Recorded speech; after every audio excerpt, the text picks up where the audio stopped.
Fala aí galera, esse vídeo aqui ficou um pouquinho longo, eu vou fazer um outro vídeo mais resumido, mas quem quer saber um pouco mais, quem quer ver o vídeo completo, falando sobre tudo, pode ver esse aqui. Essa semana eu vou lançar um vídeo um pouco mais resumido, então quem quiser esperar também, tá tudo bem, beleza? Até a próxima, até o próximo vídeo, até mais. Fala aí galera, esse é o Psicologia Interativa e hoje nós vamos falar sobre o MBTI, e a tipologia de hoje é o ENTP. Então, se você gosta desse tipo de assunto do MBTI, de teste psicológico, Enneagrama, se inscreve aqui no canal porque toda semana tem vídeo novo sobre esse tipo de tema. Muitas pessoas que fazem teste do MBTI e geralmente resultam no ENTP costumam se perguntar se são realmente ENTP. Isso porque algumas características do ENTP, com uma exagerada manipulação, podem fazer com que as pessoas fiquem ali na dúvida, por causa de uma questão ética ou outra, que o ENTP geralmente tem uma facilidade maior por transpassar. Isso porque as pessoas geralmente dão aquelas características que elas gostariam de ter, e nem sempre aquelas características que elas realmente têm. Isso porque, querendo se ver de uma forma diferente, elas acabam projetando na ideia do teste aquilo que elas gostariam de ser e acabam mudando completamente o resultado do teste, ou pelo menos parcialmente, o que interfere ali numa não identificação com o resultado final. E apesar de dar um teste ali que as pessoas gostam, que as pessoas se identificam em grande parte com aquilo que gostariam de ser ou com aquilo que realmente são em parte, algo fica faltando, porque as pessoas acabam não se identificando a longo prazo com aquilo ali e percebem, pô, mas eu não sou assim, não sou de tal maneira, então alguma coisa fica ali diferenciada. Por isso é muito importante que a gente sempre faça o teste com aquilo que a gente realmente é, assumindo para nós mesmos o que nós realmente somos, não aquilo que gostaríamos de ser. Até porque o teste final, independente de qualidade ou de defeito, está mais associado a um diagnóstico de resultados, como características, e não como características positivas ou negativas, mas sim como características pertencentes ao indivíduo. Todo lado positivo vai ter sempre um lado negativo, e todo lado negativo sempre vai ter um lado positivo. Nessa questão das diferenças, uma das grandes dificuldades do resultado do ENTP é que justamente muitas vezes parece que a pessoa é muito mais habilidosa com questões de engenharia, ou com questões de matemática, ou com questões de persuasão, ou aquela habilidade nata para advogar algum caso, seja como advogado mesmo, ou como representante de alguma ação, ou de alguma atitude, de alguma ideologia. E as pessoas acabam se identificando com essa espontaneidade do ENTP de resolver determinados problemas. Isso porque algumas características clássicas do ENTP são uma espontaneidade exagerada para resolver determinados problemas, mesmo sem um planejamento prévio. E quando eu digo espontaneidade exagerada, não quer dizer uma espontaneidade exagerada no sentido de não ser normal, mas sim ser uma característica tão forte que sai da curva de aprendizagem de qualquer outro tipo. Então, assim, se você não for ENTP e se considerar ENTP por causa de uma característica errada que você não colocou no teste, você vai se identificar no resultado final e vai ver que parte daquilo ali é o que você gostaria de ser, mas parte você também não é, e alguma coisa vai dar errada. Outra questão é que sempre existe um ponto um pouquinho falho em cada teste, apesar de que bons testes costumam fazer suas ressalvas. Por exemplo, o ENTP tem as 4 características predominantes, mas um bom teste sempre vai falar das características não dominantes. Já que é de extroversão, vai falar um pouco do INTP. Já que é de intuição, vai falar um pouco do ESTP. Já que é T de pensamento, vai falar um pouco do ENFP. E já que é P de percepção, vai falar um pouco do ENTJ, ou seja, da característica de julgamento. Assim, fazendo uma ressalva ali com os 4 tipos mais comparativos em relação ao ENTP, você pode ter as ressalvas de onde você pode escapar. Isso porque, às vezes, uma das características dominantes não vai ser dominante por uma porcentagem alta.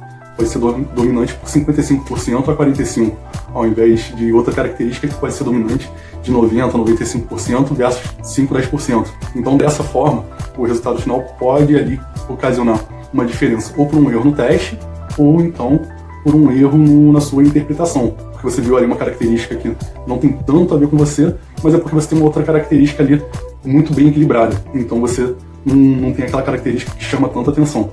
Você fica meio termo. Então é importante ter atenção nesse tipo. Digo isso porque o ENTP ele é um dos tipos que mais causa assim, alvoroço nos seus resultados, já que as pessoas, quando batem, não se identificam totalmente. E para começar, tirando dúvidas, mas ao mesmo tempo corrigindo já, encaminhando já para um lado de resolução do problema, uma das características que mais chama a atenção do ENTP é o fato de que ele, por exemplo, se interessa muito por questões de inventividade. Por isso é chamado de o inventor. Dessa forma, algumas pessoas que, por exemplo, não se interessem por questões de inventividade ou engenharia, terão ali um pouco de dúvida no que se diz respeito às suas características como ENTP. Isso já que por ser uma característica que chama tanta atenção, vai gerar um pouco de receio e confusão. Nossa, mas eu nunca me interessei por inventividade. Mas pode ser uma característica ali de sentimento muito bem desenvolvida, quando comparada com a característica de pensamento, sendo que isso é um pouco mais difícil, porque geralmente o que define o ENTP são as suas principais características de intuição e pensamento. Mas pode ser um caso de ser uma personalidade do temperamento racional que seja um pouco mais idealista. Então pode ser um NT que seja um pouco NF. E assim, essa diferenciação entre T e F seria o quesito no que a personalidade dessa pessoa não se interessaria tanto pela inventividade. E isso acabaria aparecendo mais numa condição, por exemplo, social. Então essa pessoa, na verdade, se tornaria uma engenheira social. Não seria uma inventora, mas seria uma pessoa criativa e utilizaria essa capacidade racional para se entrelaçar nas suas relações e tirar um bom proveito disso. Isso, dessa forma, poderia aparecer como uma característica, por exemplo, de um advogado, uma pessoa com alta habilidade sentimental e racional que poderia utilizar ele muito fortemente para ganhar os seus casos. Em algumas definições, o ENTP aparece como, por exemplo, o advogado do diabo, por exemplo. Isso pode lembrar você, por exemplo, do filme feito com Keanu Reeves, onde o advogado ganhava várias causas sem se preocupar com as consequências. E é até nesse ponto que a trama do filme se desenvolve. Aliás, se você quer saber a personalidade do Keanu Reeves como advogado do diabo do filme, você coloca aí embaixo nos comentários que a gente pode fazer um vídeo sobre isso também. Mas voltando para o assunto, com essa descrição, muitas pessoas, por exemplo, podem também não se identificar com isso. Isso porque a característica de manipulação pode agradar a uns como uma habilidade e a pessoa se identificar e falar, nossa, eu realmente tenho essa habilidade de convencer as pessoas. E para outras pode ofender. E as pessoas pensarem, nossa, mas eu não sou tão manipulador assim. E isso, como eu disse, pode se dar ou por um erro no teste, ou por um erro de interpretação, ou simplesmente porque você não tem as características que levam, as funções que levam a ser manipulador mais desenvolvidas. Você tem todas as características do ENTP, mas aquela característica ali que bate com uma manipulação, você não tem. E isso pode ser comportamental também. Algumas características nós acabamos por desenvolver parecido com outros tipos, por ser uma característica social que a gente desenvolve, e outras a gente reprime. Então uma coisa que era latente pode se desenvolver, e uma coisa que já era desenvolvida pode se reprimir. Então existem sempre condições sociais também, comportamentais, que se agrevam a qualquer tipo de personalidade, pode levar você a acreditar que é um tipo ou outro. Então por isso você pode ter um teste ali e não se identificar. Se você, por exemplo, é um ENTP num ambiente propício à manipulação, você tende a desenvolver muito mais isso. Num ambiente mais conservador nessa questão, você pode reprimir muito mais isso e aprender que isso não é certo. Vai depender também da sua profissão, das suas orientações gerais em todos os aspectos da vida. Esse tipo aparece em 2% da população, mais ou menos. Mas não quer dizer que a cada 100 pessoas, por exemplo, você será capaz de identificar ali 2 que sejam ENTPs. Isso porque muitas vezes esses tipos se encontram em nichos específicos e muitas vezes só aparecem na idade adulta, ou mesmo você só vai dar atenção para esse tipo de assunto na idade adulta, então não será capaz ali de se identificar. Você pode estar, por exemplo, num emprego que nunca estaria um ENTP, ou dificilmente estaria, e você ser ENTP e ser o único ENTP dali. Então, dessa forma, fica meio difícil de você conceber que a cada 100 pessoas você vai encontrar 2. Pode ser que a cada 1000 você só encontre uma. Isso por causa dos nichos específicos de todos os tipos.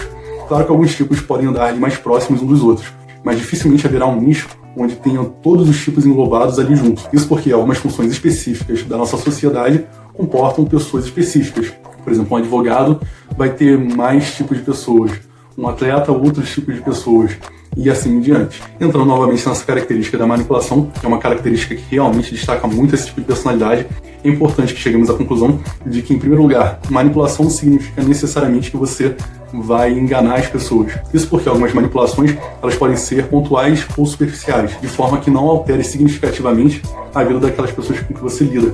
Isso pode acontecer de forma muito superficial e não ter um impacto ético e moral tão grande assim. Em outras situações, por exemplo, pode aparecer em funções que realmente são importantes. Por exemplo, numa liderança onde você talvez não deva ser extremamente autoritário, onde você tenha que lidar com muitos problemas de uma vez só, e essa necessidade de abstrair que o ambiente tem, como a ENTP pode cair como uma luva. Então ele pode acabar tendo a sua habilidade ali já latente, sendo desenvolvida naquele ambiente ali, e isso pode favorecer com que o ambiente fique até melhor, por ele não dar tanta necessidade assim a ser inteiramente verdadeiro, se é que pode se dizer assim, em tudo que ele faz. Não que eu esteja definindo aqui que um líder deva ser manipulador, mas em alguns ambientes pode ser que a capacidade persuasiva seja melhor do que a capacidade autoritária. O líder também deve ser extremamente autoritário, mas sempre haverá funções em que determinados tipos de personalidade vão se encaixar melhor ou pior, mesmo que a gente não esteja falando de um extremismo, por exemplo. De toda forma, quando se trata de persuasão, o ENTP ele se destaca muito mais que um ENFP. E ainda assim é necessário fazer ressalvas. E se você não se identifica com algumas características aqui que são pontuais desse tipo, é melhor que você reflita realmente se você é esse tipo ou não. Não de forma a ficar confuso, mas sim uma leve reflexão para falar, será que eu sou mesmo? Quanto que eu me identifiquei? 70%, 80%, 90%, para que você tenha certeza ali do resultado do seu teste. E não se julgue um ENTP sendo um ENFP, ou um ENTJ, ou um ESTP, ou um INTP, por exemplo. E identifique exatamente o tipo de personalidade que você tem. Outra questão muito interessante e muito importante é que existe uma diferença entre o MBTI e os sociotipos, algo que a gente vai também resolver aqui no canal e falar bastante sobre isso também. Digo isso porque uma pessoa tende a transparecer algo diferente em meio a muitas pessoas do que às vezes ela é em outros ambientes, por exemplo, no trabalho ou em casa, em ambientes que são mais rotineiros ou ambientes que são muito particulares. Cada ambiente deve levar ali, trazer um pouco da personalidade da pessoa. E a pessoa vai demonstrar um pouco de si em cada ambiente, e esse somatório todo é que faz a gente ser a diversidade que a gente é. Mas a característica extremamente importante do ENTP, e de certa forma pode cair como algo extremamente interessante, que muitos ENTPs possivelmente se identificarão, é que o ENTP durante a sua infância e principalmente a sua adolescência nem sempre consegue um destaque que ele gostaria de ter. Esse destaque vai aparecer um pouco mais na idade adulta. Isso porque o ENTP tem uma personalidade muito forte, muito expressiva e um humor um pouco ácido demais, muitas vezes que não combina ali com adolescentes e crianças. E por serem racionais, personalidades racionais demais, costumam fazer mais sucesso com a idade adulta do que durante a adolescência, por exemplo. E como eu já comentei um pouco, uma terceira característica marcante do ENTP é o interesse dele por engenharia, por exemplo, já que ele gosta muito de temas de construção, de elaboração de ideias, de criatividade. Então, são pessoas que, por serem NPs, serem racionais, vão se interessar por um envolvimento com esse tipo de coisa. Então, se você é ENTP e não se identificou com isso, pode ser, por exemplo, que você seja ENFP, por exemplo, entendeu? Se você não identifica nada com isso. Talvez algo da sua personalidade ali seja T, e você se identificou um pouco mais com o ENTP na hora do teste, ou você seja um ENTP muito próximo de um ENFP. Isso também pode acontecer. E algumas características suas que já apareceram não aparecem mais, ou algumas características suas que não apareceram, principalmente se você tem 12, 13, 15 anos, podem vir a aparecer no futuro, mostrando que você é um ENTP sim, ou que você mesmo é um ENFP. Isso vai depender muito do nosso desenvolvimento pessoal, e ao longo da vida a gente muda várias vezes.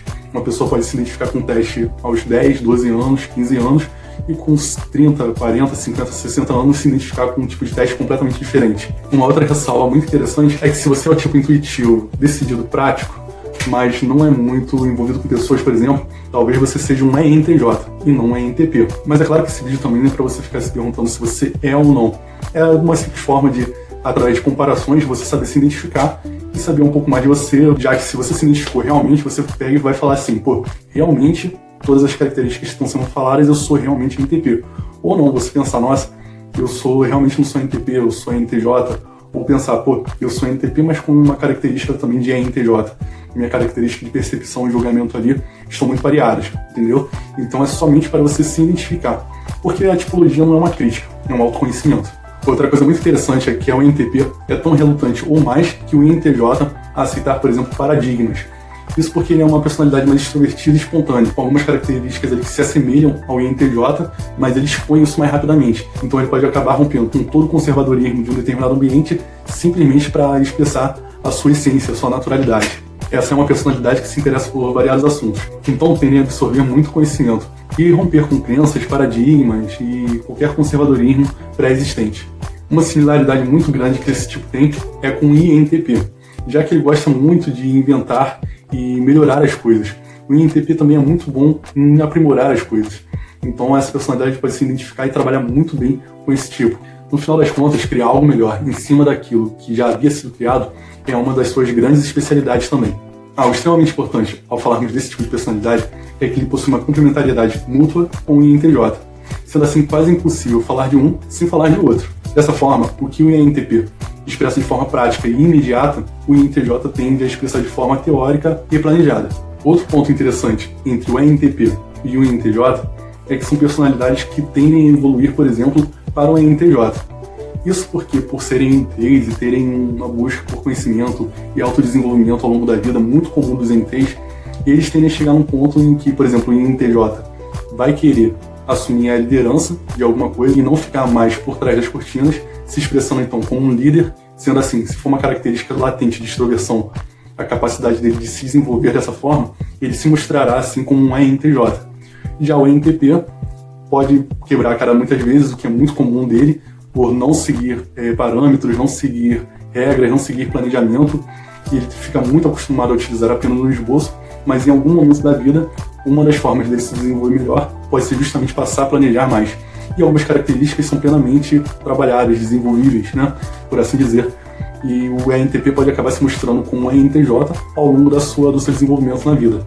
Aliás, é justamente por causa dessas características de planejamento que o ENTP mais típico se une ao INTJ mais típico, já que o INTP vai conseguir colocar em prática tudo aquilo que o INTJ planeja, e vice-versa. O INTJ vai planejar e vai ter alguém que coloque tudo que ele só consegue planejar em prática, já que o INTJ é uma personalidade muito boa com planejamento, capacidade de desenvolver características estratégicas, vendo a vida ali como um jogo de xadrez. O INTP vai resolver isso tudo sem menor trava, vai pegar e espontaneamente resolver as coisas sem planejamento nenhum. A união de muito planejamento com muita prática, se muito bem combinada, pode dar algo excelente.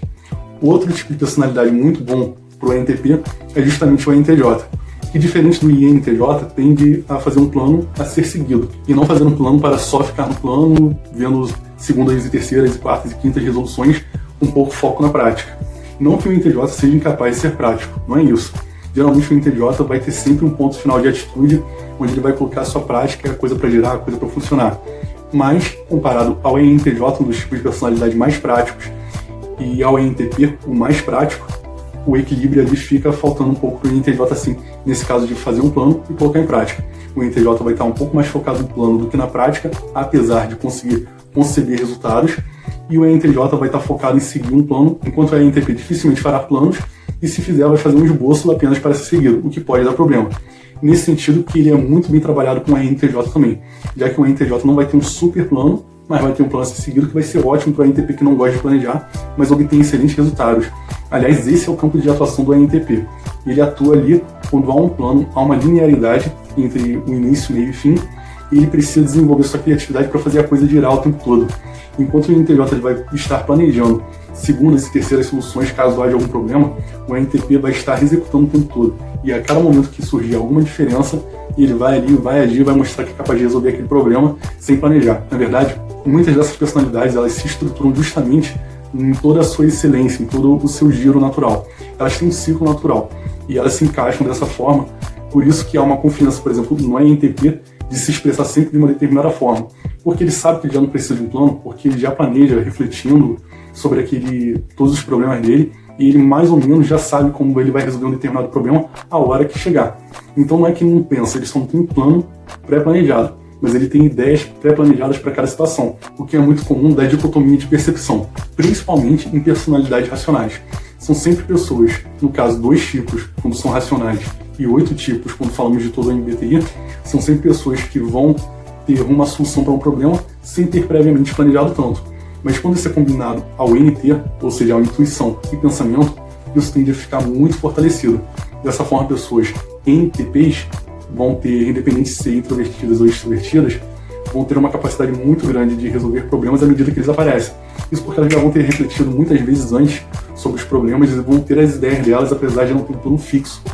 É importante sempre salientar que só porque uma pessoa não tem um plano fixo, não quer dizer que ela não reflete previamente sobre um determinado problema. Muitas coisas na vida, aliás, nós não adianta que nós tenhamos um plano fixo. Algumas tarefas na vida precisam de um plano extremamente fixo, outras tarefas na vida precisam de um plano completamente aberto, para você só ir se adaptando. Então é onde cada tipo de personalidade vai poder ter seu destaque. E como a ENTP tem talento demais para resolver problemas, não é à toa que é chamado de inventor ou se identifica com engenharia, esse pode ser outro ponto crucial para quem não se identifica com ali as primeiras características de engenharia, de, por exemplo, gostar da teoria do caos. Essas pessoas têm um ponto muito em comum.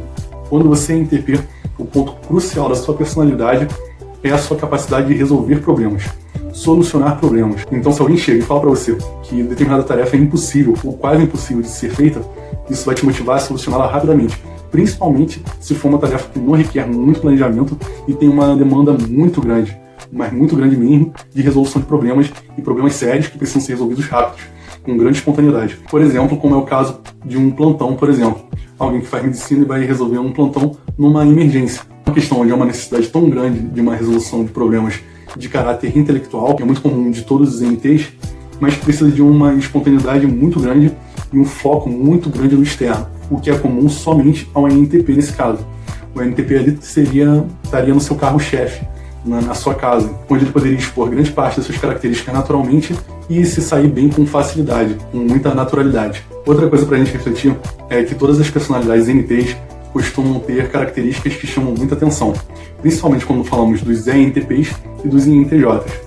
Dessa forma, uma característica muito forte sendo muito boa vai trazer uma outra característica muito forte sendo muito ruim. Isso não quer dizer que é só muito bom ou só muito ruim. Isso só quer dizer que provavelmente a característica muito boa já vai estar latente sendo desenvolvida, mas que você precisa ter uma atenção ali com a parte ruim daquela característica que está sendo desenvolvida, para que você não seja puxado para trás com uma âncora dos seus erros, por exemplo. E algo muito comum para o ENTP é que existem 4 características que chamam muita atenção para esse tipo. São elas: ser manipulador, ser pouco reflexivo, ser superficial nas relações e aprender pouco com os erros. Ou seja, o ENTP tende a quebrar muita cara várias vezes. Isso não quer dizer que esse tipo de personalidade seja ruim. Pelo contrário, apesar de eu defender aqui que sempre personalidades são todas essenciais para a sociedade, todas fazem sucesso, e é verdade, não existe uma limitação para nenhum tipo de personalidade do ponto de vista: olha, se você é esse tipo de personalidade, você não vai fazer sucesso. Mas acontece que o ENTP é uma das personalidades que tem suas características descritas que chamam de mais atenção. Mas é importante refletir que algo que vem com algo muito bom vai trazer algo muito ruim junto também. Assim, não fique preso, por exemplo, a essas 4 características, que isso é algo que você deve ter atenção se for. Se não for, não precisa se preocupar. Mas se for, você pode trabalhar, para que isso não te prejudique por uma questão ética ou não te prejudique principalmente por outras questões, porque em se tratando de ética, isso também vem com aprendizado, vem com várias gamas sociais. Mas quando a gente fala, por exemplo, de não aprender com os erros, já que é uma personalidade muito acelerada, muito para frente, com muitas ideias inovadoras e tal, ela pode não aprender com algumas experiências negativas e isso pode acabar atrapalhando o seu desenvolvimento. Chega um ponto da vida que é necessário reconhecer que, por mais que nós gostemos de quebrar determinados paradigmas, você vai ter que ter a capacidade reflexiva de olhar para o seu passado e falar: nossa, esse erro já se repetiu algumas vezes, então eu preciso ter uma atitude diferente para me adaptar a essa situação, inovar sem bater de frente com algo que vai impossibilitar a conclusão do meu projeto, por exemplo. E assim, você não perde a sua essência, mas também não fica batendo cara com algo que já é consolidado e vai te desestruturar completamente toda vez que você tentar novamente aquela velha ideia, que o ENTP nunca é uma velha ideia porque ele tem uma mentalidade inovadora. Mas pode ser uma ideia que ele já tenha tentado praticar há muito tempo e que para os outros seja uma ideia nova, mas para ele já seja uma ideia antiga. Ou até mesmo para ele seja uma ideia nova, mas ele vai repetir um erro antigo porque ele sabe que ele está batendo de frente com uma estrutura que não vai se desmontar de uma hora para outra, não vai se render de uma hora para outra, mas ele é insistente em inovar. Talvez a questão aqui seja você achar o seu nicho. Ao invés de ficar investindo energia onde tem muita resistência, busque um meio correto para plantar as suas ideias, plantar as suas sementes, e aí a coisa pode vigorar com mais facilidade. Assim, um grande conselho para o tipo ENTP é achar o seu nicho. Ache o seu nicho. Na verdade, é algo importante para todos os tipos. Todas as pessoas, na verdade, independente de tipo ou não. Mas para ENTP, pode ser ainda mais importante. Ache aquilo que você é bom e tenha um pouco de reflexão a partir dos seus erros para que você não fique quebrando a cara. De toda forma, todo tipo de personalidade tem seus altos e baixos. E as personalidades racionais, e nesse sentido, principalmente ENTPs e INTJs, tendem a se desenvolver melhor na idade adulta, depois dos 20, 25 anos, o que também não vai ser nenhum problema. Se você teve uma dificuldade maior na infância ou na adolescência, quando você chegar na idade adulta, por exemplo, você vai ter uma facilidade maior. Então, naturalmente, a sua naturalidade nas suas ações vai trazer uma recompensa que trouxe de um lado uma perda, mas no futuro vai te trazer esse retorno pelas suas próprias características. Então também não fique se criticando demais se você não conseguir se aprimorar logo cedo. Aceite que determinados erros são consequências da nossa essência e que em algum momento isso vai te trazer algum benefício. Isso é comum para todos os tipos. De toda forma, é importante salientar que se você não se identificou com ENTP, você pode ser um INTP, um ESTP, um ENFP ou um ENTJ. Dessa forma, verifique um pouco o seu resultado se você realmente não se identificou, porque se apenas uma dicotomia tiver um leve desequilíbrio ali, pode ser que você realmente não se identifique com o seu tipo de personalidade, mas vai se identificar com algum desses 4, por exemplo. Por outro lado, se alguma característica do ENTP também te chamou a atenção, é importante refletir, porque pode ser uma característica sua sim, e isso pode te chocar simplesmente porque você nunca tinha olhado para aquele lado antes. E como é uma ferramenta de autoconhecimento, é bom que choque mesmo, porque é muito bom estar interessado nesse impacto, já que é esse impacto que vai trazer um retorno para a gente em questão de autoconhecimento. Se não trouxe impacto, não agregou. Se não agregou, talvez tenha sido superficial demais, e a ideia de um teste psicológico é justamente ser profundo. E o ponto final dessa tipologia é que o ENTP ele pode ser tão relapso quanto o ENFP, por exemplo. Mesmo tendo a sua característica T sendo um pouco mais pé no chão, por exemplo, que a característica F do ENFP, pode acontecer, por exemplo, que como ele tem todas as outras características, sendo características flutuantes, o termo T aí só aparece como algo diferente na sua expressividade. Assim, o ENTP vai ser tão flutuante quanto o ENFP. Por isso, pode parecer ou realmente ser bastante relapso. Mas isso também vem de uma autoconfiança muito grande que esse tipo tem de resolver seus problemas. Assim como o ENFP também costuma resolver muito bem seus problemas, mas o ENTP costuma ser ainda melhor nesse quesito. Dessa forma, o fato de ser relapso não costuma prejudicar tanto. Ele vai resolver os problemas, só que do jeito dele. De repente, de uma forma muito mais acelerada e aparentemente pouco planejada. Mas ele vai conseguir resolver os problemas na hora final. Dificilmente ele não vai dar um jeito de resolver os problemas. O que acontece é que serão caminhos um pouco diferentes do comum. Serão caminhos um pouco menos planejados, de repente deixando tudo para resolver na última hora, mas justamente porque ele tem essa necessidade aí de estar em ambientes que pedem essa adrenalina, que pedem essa capacidade de resolver as coisas rapidamente, o que em algumas situações pode ser extremamente importante ou essencial. Para algumas situações, o ENTP ele pode ser o único capaz de resolver os problemas. Assim sendo, o que acontece também é que ele se acostuma tanto a resolver problemas sérios de forma tão rápida, que para ele resolver pequenos problemas pouco a pouco, desenvolvendo um plano ou alguma coisa do tipo, não seja vantajoso. Então ele vai esperar chegar um momento em que as coisas vão explodir para pegar e resolver rapidamente tudo. É isso aí, galera. Se vocês gostam desse tipo de assunto, gostam de teste de MBTI, gostam de teste de personalidade ou qualquer outro tipo de teste, tem alguma curiosidade, coloca aí nos comentários, dá um like no vídeo e aguarde, porque toda semana tem vídeo novo. Até a próxima!